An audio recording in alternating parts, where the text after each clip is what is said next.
Welcome back to your favorite comedy finance channel. Don't forget to like, share, subscribe. I hope you guys have been doing good. I wanted to provide just a quick update. We have about 15 days until the debt ceiling is going to become a huge topic.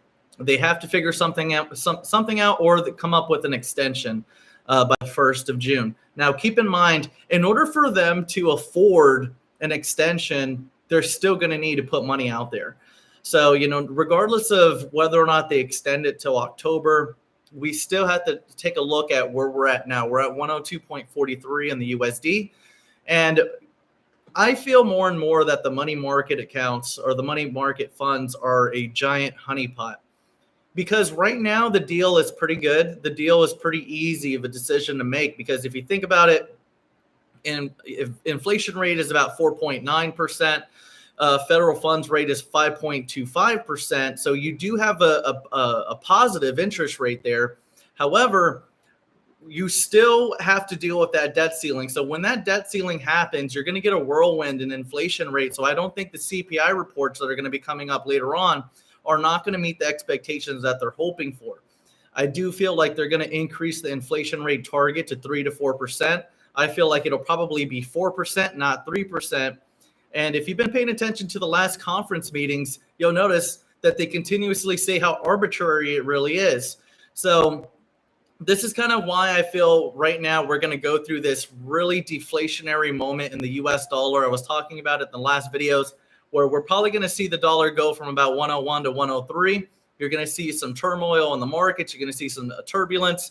I think stocks are going to continue to crash a little bit more. But as for crypto being an emerging market, I do feel like we're going to still go towards the upside, because even though we're at 5.25% interest rates, it's still bullish knowing that interest rate hikes are happening. Because the more that they jack up the rates, the more that these banks become insolvent as depositors exit the banking system or exit the banks or traditional banks to just go to a money market account where they could get, 4.75%. Or they could, from what I've seen, 4.5% to 4.81% on their yield. But that's only okay for now. It's literally on a threshold. They're not making that much money, but they're also not losing that much money. Okay, so it's not so much about the yield that they're receiving from putting their money in the money market accounts. It's really about hedging their value. Because if they're still getting just under that inflation rate, inflation rate's 4.9%. And, they're getting paid on 4.5 to 4.81%, at least they're saving on their buying power with, increasing their supply a little bit of the gains that they're making. So it's at that brim of, this is okay. I'm not losing money, but at least this is safer than the market, But I think it's a honeypot, because there are capital caps, right? Like, put it this way. They can't take all their money out at any given time. There's still a cap on it. And I do feel like the door on the way out is going to be a lot tighter than they think. But a lot of people are thinking in their heads, well, I'll stay here for a while. It's not a big deal. But the problem is the inflation rate at this time, it's still, even though it's like just under the federal funds rate, because keep in mind, it's 5.25%. If they go to 5.5%, then we're still in good territory. But nobody is factoring in the debt ceiling raise, because even though we're at a 4.9% inflation rate, that could whirlwind a lot higher and a lot faster than 6%. Even if we were at 5.5% by the time we go to the next Fed meeting in June, keep in mind, if this debt ceiling gets raised June 1st, or if something else happens, you're still going to be looking at a higher inflation rate. I still feel that the inflation rate is ultimately going to cause the money market accounts to be drained out. I do feel like a lot of these depositors that are parking their money there are going to see so much inflation that it's actually going to be less profitable, to the point where the yield and the principal that they have in there is going to get eaten up by inflation. But it's going to be such a substantial difference that it's going to make more sense to exit those money market accounts into risk on assets, because, as you know, the best hedge against inflation is assets. So right now, they may be compensating themselves or trying to accommodate themselves via yield against the inflation rate that we have right now. And it makes sense for right now. You're at 4.9% CPI, 4.9% inflation rate, okay? And then the yield, your 4.5 to 4.81% is what I've been taking a look at. It's okay for now. But when that whirlwind comes from the inflation rate going higher or spiking higher out of nowhere, and it could lose, I mean, you could lose control of it very fast. When that happens, I think that's going to really make everyone move their money around a little bit more and start to get into risk on assets. So that's kind of my forecast. I've been sticking to that so far. I do think the inflation target's going to go to 3 to 4%.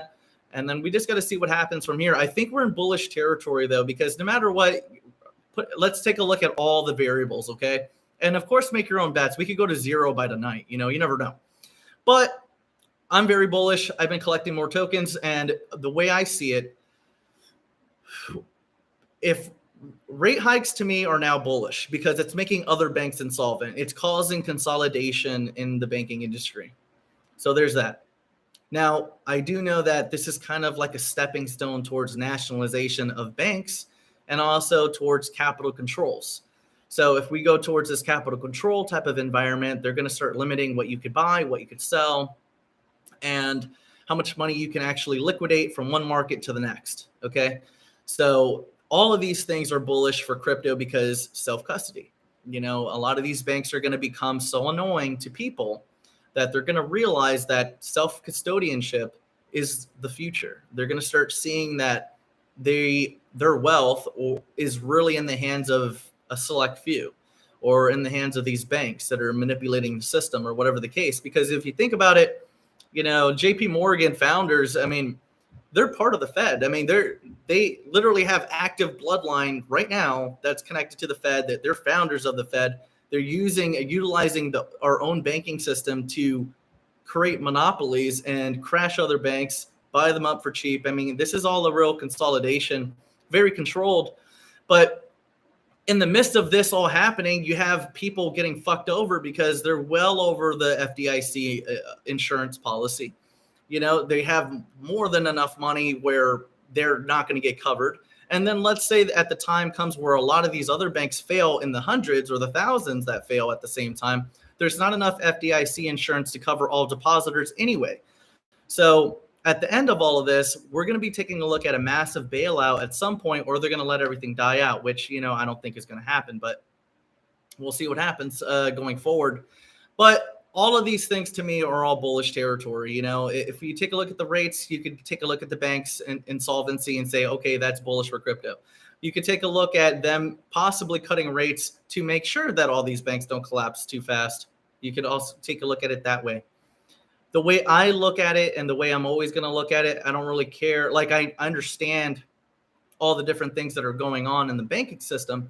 But the main thing that I look at is the fact that inflation is going to whirlwind. Last year, we went through more of a deflationary environment. You know, the dollar went up to about $1.14 at the tip top. It was crashing the markets. It was crashing other currencies. And now we're going through an inflationary moment. And that's why we've been utilizing the buying power that we have now while we have it before the dollar starts losing strength, because as you can see, the debt ceiling is also another way to expand the monetary system to ease the dollar, which I feel once we get past the June mark, we're going to start watching the US dollar drain past the 100-cent mark. And then it's going to be a race against time between a lot of these different central banks that are managing these different currencies around the world. And think about it. If you know that it's easier to dump bonds now versus wait to the maturity, because keep in mind, you know, if the inflation rate at this time, right, is 4.9%, and the yields on bonds, let's say, are anywhere between, from what I've seen, depending on how far you go, it's really 3%, you know, the long term. The short term, you're still looking at about 4.5%, 5% range or whatever the case. But what happens when inflation rate supersedes the yield? That's when you know that it's better to dump the dollar now versus wait for that yield, because the inflation rate is going to kill the principal plus the yield that you've invested in as a bond holder or a treasury holder. But on top of that, you already know as an investor that the dollar is crashing. So if you already see that the dollar is at 102.43 right now, and the debt ceiling gets lifted up, causing more inflation, then bet your ugly ass that then the inflation rate will supersede these federal funds rates. Because even if it's too late now, we're at 5.25%, we could go 5.5% by the time we go to another Fed meeting. If we do that, it still won't matter, because when inflation ticks up, it doesn't tick up as fast as the Fed could raise rates. Inflation could actually take off a lot faster than these meetings can be presented to the public. So I do feel like we're going to see well over 6% inflation, and investors are going to be preparing themselves for a highly inflationary recession, which to me is the best way to hedge against the devaluation of money, or hedge yourself against the government manipulation of your money.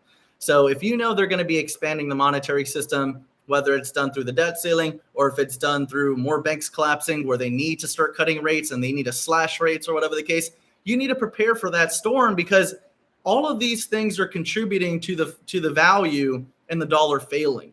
And that's why I'm utilizing the buying power that I have now. And again, I've been talking about this for a long time, that use the power while you got it, because right now is really not about margin or profits. I really wanted to walk a lot of our people back to the times when we first met, or some of the times like before the bull cycles happened. We have to go through those moments where you're looking at bottoms, you're going to look at stagnant prices, you're looking at low volume, because a lot of people are buying assets and they're shipping them off exchanges. So, I would not, again, for some of you that have been getting discouraged by volume or stagnant prices, we're not in that territory yet. We're not in the right territory.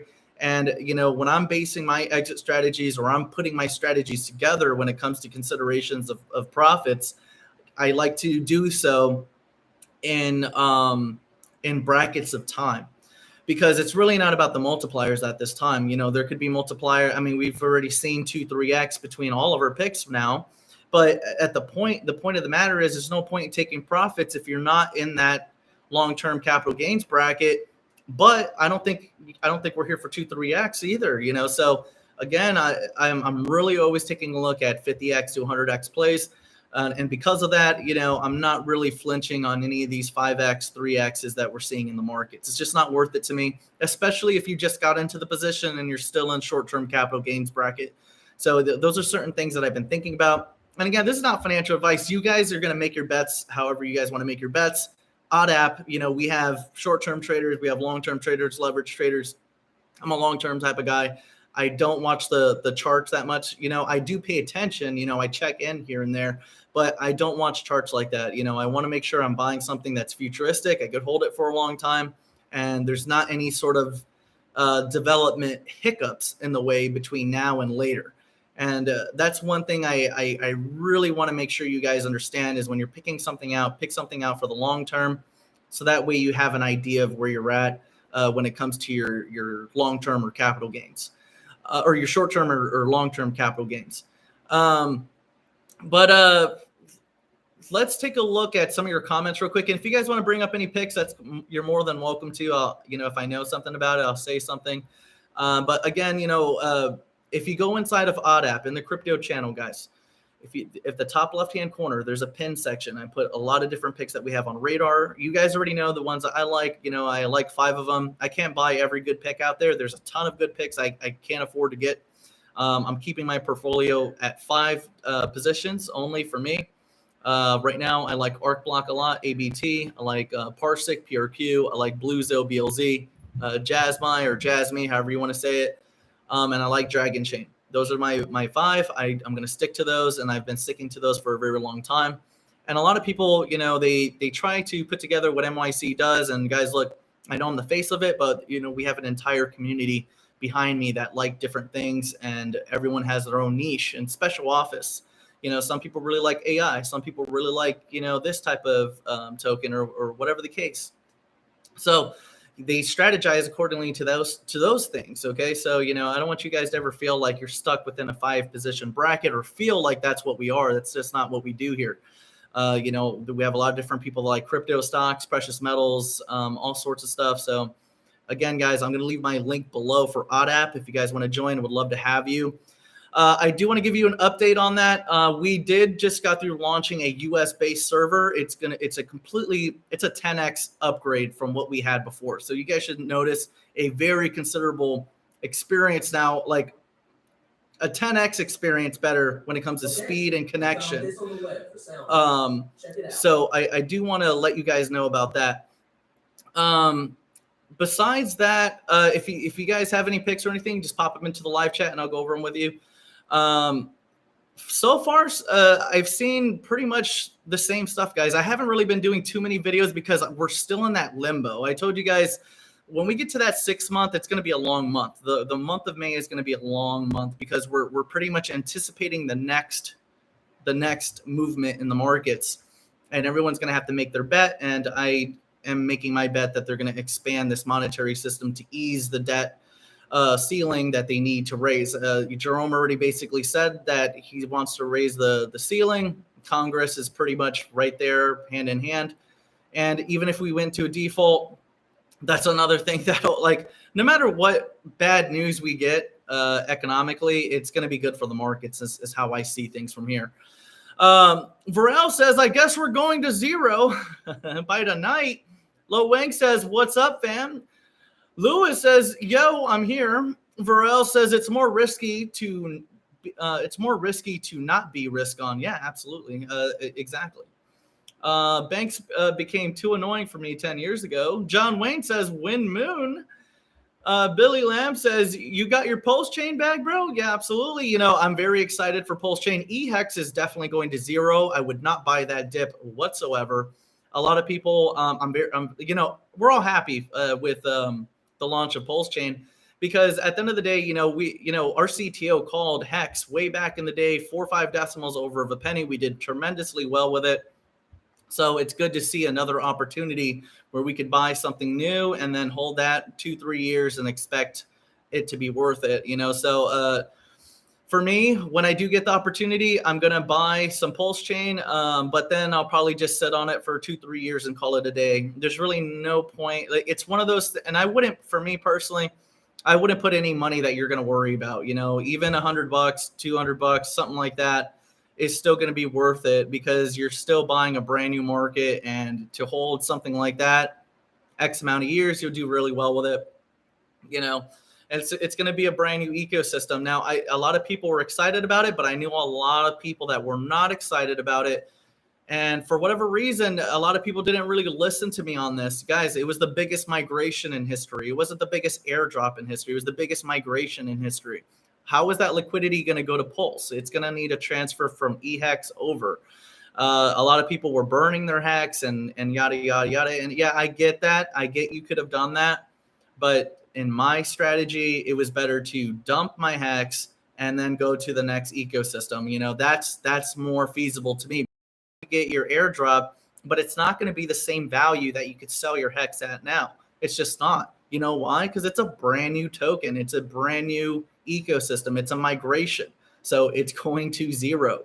So I rather take the liquidity I have now, unfortunately, for those people that are staked in. And I remember when we were first talking about Hex not too long ago, I was hoping that he would wait, another year at least, or wait into the bull cycle, but he didn't. So I really see EHEX pretty much going to zero, or just another 60 or 80% down. I wouldn't buy the dip on it, put it that way. The problem is when you upsell the new system as better a lot, no one's going to want the old one. Okay. So unfortunately, it's not going to be good news for the Hexicans, and everyone's going to become a Pulsican, and then so forth and so on. So, but I can't wait. We're going to make more money on this next one. I'm pretty excited about it. And it's good to get an opportunity again. So that's kind of the way I see it. It's just another coin. A lot of people, I guess, develop cults around different coins out there. NYC stays NYC. Coins change all the time. As you can see, EHEX was a coin. It was only around for a few years, and then boom, out of nowhere, whole nother system, whole nother new something, So now it's not going to be, I bet you anything within the next year, there's going to be Pulse something, or Pulsicans, or whatever they want to call themselves. So, it's just going to be that way. A lot of people think that it's like, yes, I understand that every coin needs a community, but at the same time, MYC sticks to its strategy because NYC stays NYC. And we've been through, I don't know how many hundreds of coins, and I've already, overviewed thousands of coins by now. It's always the same process. Community, uptick in price goes away, and then, on to the next one, on to the next one, on to the next one. But no, you cannot get Pulse yet. It's not, I think the I forget what they called it. I don't think you could buy PulseX or actually bridge from ETH to Pulse yet for another week. So you're not going to be able to get that yet. But if you sacrificed, then you have your tokens or whatever, and then you also have your what was the other one? You have your copies of all your other ERC20s. But again, that was also stupid to me, because who's going to do that? Who's going to, like, I get it where you could say, oh, well, it's a new price, but it's like, yeah, but like, is the admin going over there? Like, that's what I would ask. Is the admin going over there? Is the admin going to transfer liquidity? Like, how disruptive that would be. And I guess, it could be, I mean, I understand how bullish that might sound, where it's like, yeah, it could be disruptive, if maybe somebody comes over, but it's like, why would anybody do that? You'd have to lose your position in your other spot. You think the whales are going to want to do that? Is the admin going to want to do that? Because if the admin does that, then they're going to disturb the other marketplace. What you saw happen to Hex would happen on a bunch of ERC20s. But again, here's another thing. There's a bunch of other coins. There's a bunch of other ecosystems that are efficient that you could essentially do the same thing. So I know a lot of people try to pretend like the code was something so unique and so different, but it's like, guys, it was a copy and paste of ETH and basically with less fees. So it's, no, I don't think it should have taken 2 years. It could have been done in 72 hours. But, from what we saw and what the code was, it was just copy and paste. So, and then to be honest with you, I really didn't like that he didn't spark his own liquidity on the other side, because it's like, dude, you got billions of dollars and you didn't spark this up with any liquidity. You just basically expected everyone just to transfer the liquidity. And that's cool, I guess. But like, for how much he can afford, I expected a little bit more out of that. But, it is what it is. It doesn't really matter in my case, but I'm just speaking from like, from outside in, taking a look at the infrastructure of the way things work. It could have been executed better, I felt. But who cares? It's here. And it's another opportunity. You could get coins for really cheap when it does come out, and then just sit on it for a few years. I wouldn't put a year play on it. I would definitely put a 2 to 3 year play on it. But again, it's sad for some of the people that got liquidated in EHEX, because proof of weight is now going to become a proof of longer weight. So, that's what sucks. And that's why I'm saying, I was like, you're better off taking what you can now and then buying at the bottom on the next stop. Samuel says, you heard it here first. Don't ever forget. Crypto John says, it's good to see you guys. He says, before we go to zero. Yeah, you like the title? We go back to the screenshot presentation days, biblical analysis. Yeah, absolutely. I think it's going to be fun. I think, yeah, exactly. You're absolutely right. Exactly, sir. And that's what's happening. It's just, it's like a migration, and it's still going to be the same process. This is what a lot of people don't get about me. When I start calling this stuff out, or when I explain it, okay, they think it's because I'm trying to be mean on that particular brand. I don't give a fuck what brand it is. A migration process is always going to be the same process. The same people get fucked. Same people got to wait a longer period of time to see margin, and it is what it is. I have looked into CASHAPP a little bit. Does look good. But I didn't look too far into it to the point where I'm like, okay, I'm going to get some. I'm doing the same, and I'm getting really bullish on it. I have heard good things about it. We had a couple of our guys within OddApp that really like it, so I don't have anything bad to say about it.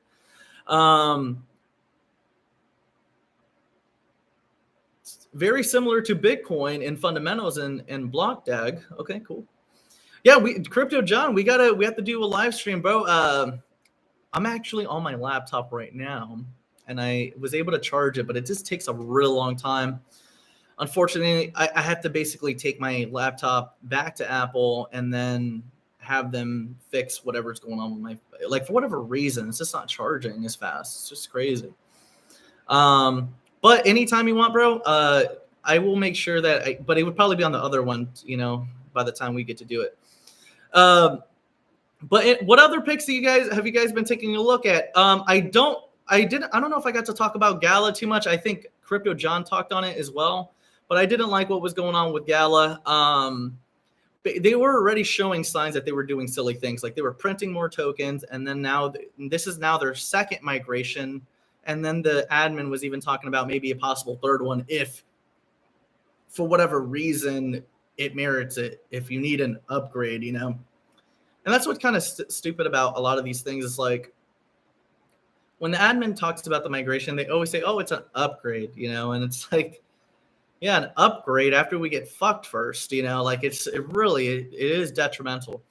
King Alexander says, Jesus, Crypto John says he's on Twitter. I'll message you. Yeah, it is MYC_odd, ODD _app. Or you could find me at MYC_network on Twitter. Both of those are mine. I just got back my MYC Network Twitter account. I was banned on that for over 2 years.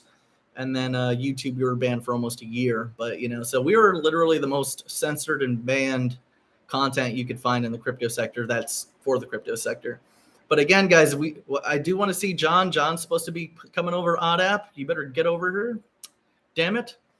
But again, it's on Apple and Google stores, guys. If you want to join OddApp, we'd love to see you guys there. It's the most secure place you could have. I saw Library Coin got a little bit of good news.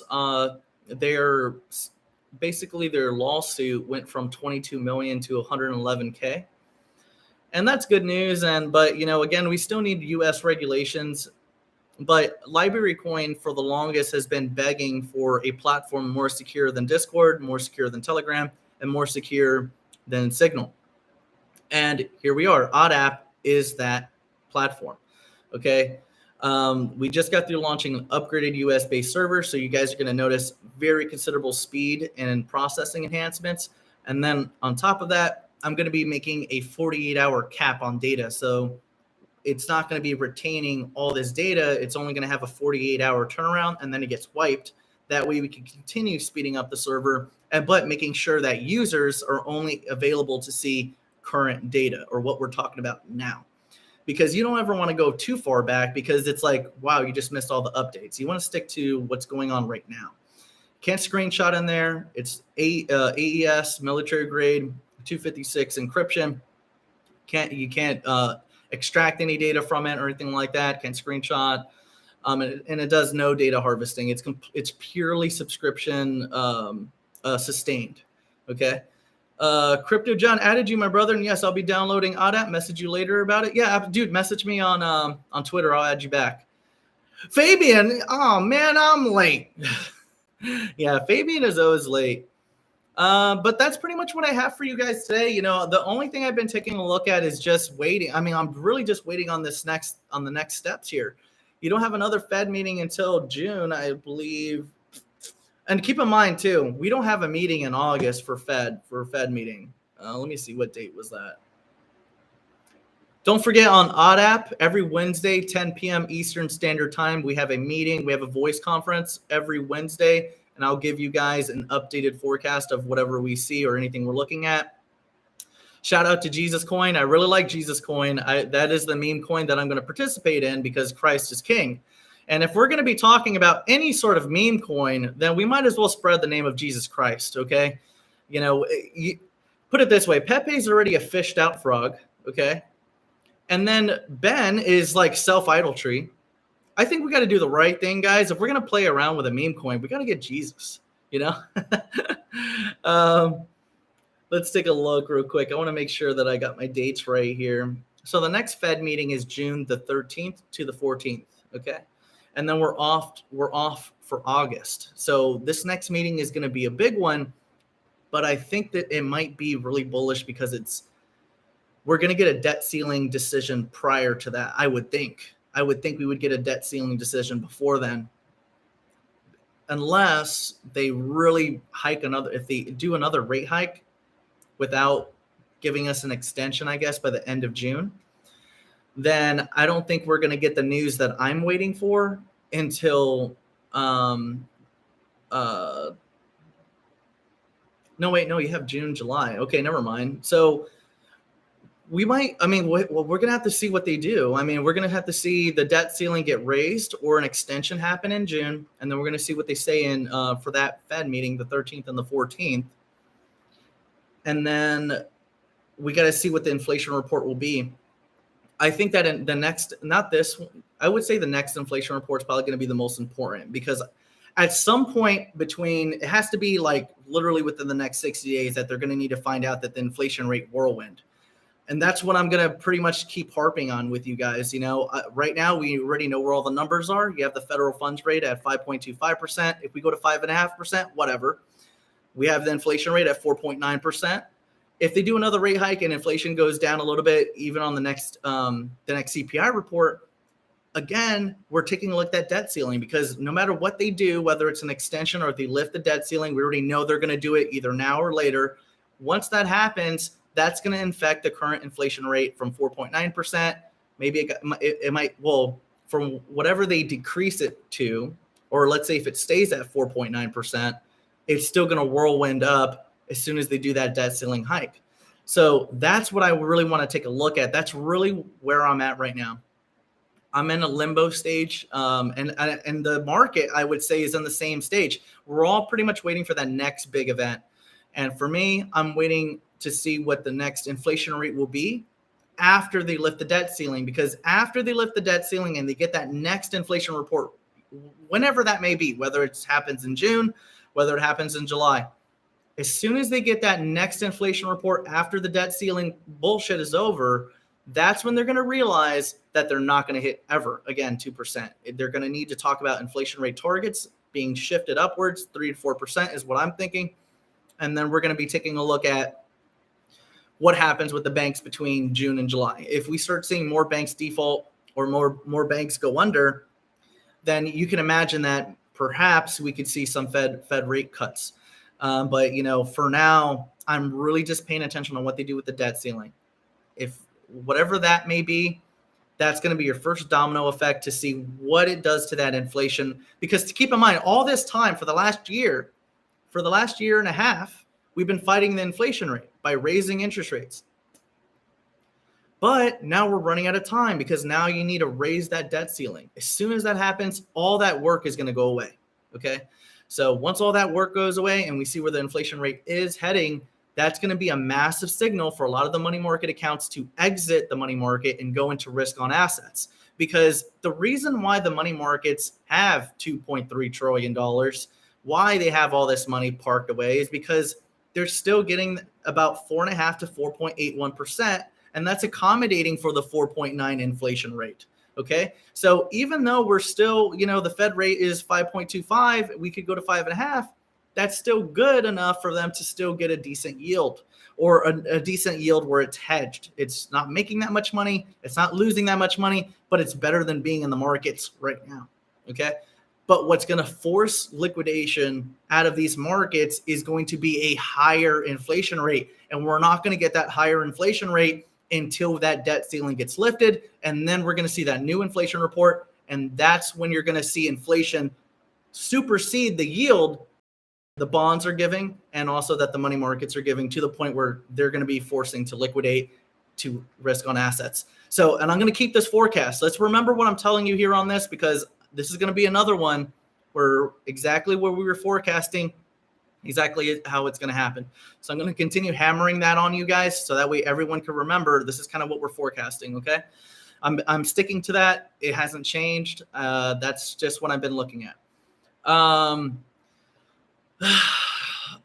The problem with EQ, I like the project. I like everything about it, but it just, I think when to be honest with you guys, I'm starting to really feel like if anything is like launched on the XRPO, it's like an instant graveyard.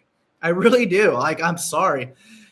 I love EQ. I think it's a really good company. I just really hate where they launched the coin. I think we've seen consistently that coins end up migrating out of the XRPO. And I've been seeing a lot that because something is on the XRPO, it's not getting the attention it needs because there's too much propaganda on the XRP coin itself. And what a lot of these kids don't realize is in order for the L1 to scale the way you want the L1 to scale to 589, but you're going to need to have people believing that an L2 on the XRPL is also a store of value. So if you don't have a good mixture between L2 and L1 holders, you're not going to get the scalability that L1 is looking for. So I really do think that until we get the education level up in the XRPL community, then we can start seeing real scalability for not only the L2s, but also for the L1s. But unfortunately, I'm beginning to change my idealism for EQ and a lot of these other coins on the XRPL because nobody cares enough to really believe in those projects because they believe in the coin more. And that's the bigger problem, guys. Hockey Star says PRQ ABT long hold for gravy. Yep, absolutely. But yeah, that's just kind of what I'm thinking, guys, on this particular front. And just to reiterate what we were talking about, I was a month off. I'm sorry. I was like too busy trying to put it together, but we have a Fed meeting coming up in June on the 13th to the 14th. Okay. And then you have another one in July, the 25th and the 26th. Okay. August, no Fed meeting. The debt ceiling needs to be lifted by June 1st, or they need to come up with a solution for an extension, which is still going to be an extension of monetary policy. It's still going to be an easing of the dollar. So until that easing happens, whether it's because of the extension or because they actually lift the debt ceiling by $1.5 trillion, that's going to whirlwind the inflation rate. Once the inflation rate whirlwinds past your 5.5% or 5.25%, which is what the Fed rate is right now, 5.25. Once it whirlwinds from 4.9 higher, and it's on that, and keep in mind, inflation runs fast. It could break loose a lot faster than the rate could raise rates, okay? Because when the Fed, the problem they have is they can't raise rates fast enough for what the monetary system needs. So this is going to be the bigger dilemma. So even if we're at 5.25, even if we go to 5.50, I do believe once the easing happens, whether it's an extension or a debt ceiling lift, we're going to go well past Uranus. I'm sorry. We're going to go well past 5.5% Fed rate.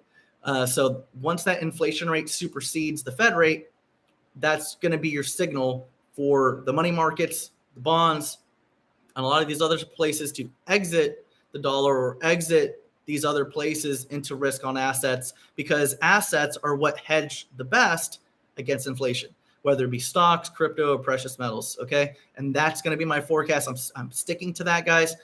And that's pretty much it for today. Okay. I will catch you guys on OddApp. I will give you an updated forecast and also talk to you guys about any other picks I've been taking a look at or some of the things I've been seeing on OddApp on Wednesday, 10 p.m. Eastern Standard Time. Every Wednesday on OddApp, we have a voice conference, so I'd love to see you guys there. I'm going to leave my link below. If you haven't heard about us, if you want to know for real, if you want to know if our success merited making our own software, I highly recommend you go to your app store, whether it's an Apple phone or a Google phone or a tablet. Find us on your app store. It's ODD app. On-demand data, OddApp, and you download it there. We would love to find you guys and just join us. You know, we're here. We work on OddApp 24/7. We have voice conferences every Wednesday, okay? Don't forget to like, share, subscribe, guys, and I will catch you on the next one.